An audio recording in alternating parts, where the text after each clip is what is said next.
Misty, both guards have pled not guilty. The FBI is still investigating criminal enterprise or the possibility of it. What does that mean? That means they're looking for misconduct at every level, Mario. So right now we saw the first charges come out, these two prison guards pleading not guilty to falsifying records.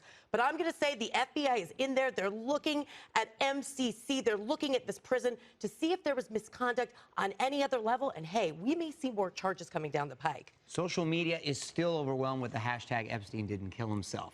Right? So all these people with all these different conspiracies are just throwing them out there. What if these guys are convicted? What are they facing? Look, it's 5 years per count. So we're talking about 20+ years for these guards if they're convicted on all the charges. Wow. Wow. And there was a statement from the director of the Federal Bureau of Prisons that said any allegations of misconduct are taken very seriously by the agency and will be responded to appropriately. I'm committed to this agency and I'm confident we'll restore the public's trust in us. Could the jail itself, the prison, be in any sort of trouble? They certainly could be. They face some significant civil liability. From what we've seen come out so far, we're talking about mismanagement. We're talking about too much overtime, understaffing. Now we have falsifying of records. This could lead to a civil case, and that means Epstein's estate could actually go after the prison for money. That money could actually be put in a fund that could help solve some of those civil claims brought by the victims. So there's a long road ahead legally with this case. And what was the deal with the cameras again, or lack thereof there? Yeah, so right now in the indictment, we heard that it looks like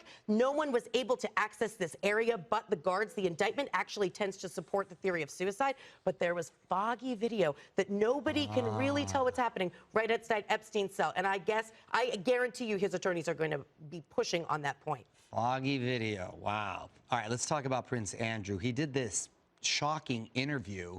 I don't know who suggested that because it didn't seem like a good idea. Could there be any extradition? Mario, my mind was blown by this interview. I can't even tell you, as I was watching, I was cringing as an attorney. So yes, he does not have immunity. So if he were to be indicted, he could be extradited. But look, it's problematic on so many levels. If he ever were to testify, this could be used in cross-examination. And now the FBI, the government, they're pursuing co-conspirators of Epstein. This could have just given them some fodder, something to latch onto in the course of their investigation for potential charges down the road. Only time will tell where this investigation goes. Wow, thank you so much. You could have ended up hurting himself a lot more. Fascinating. All right, thank you, Misty. Thank you.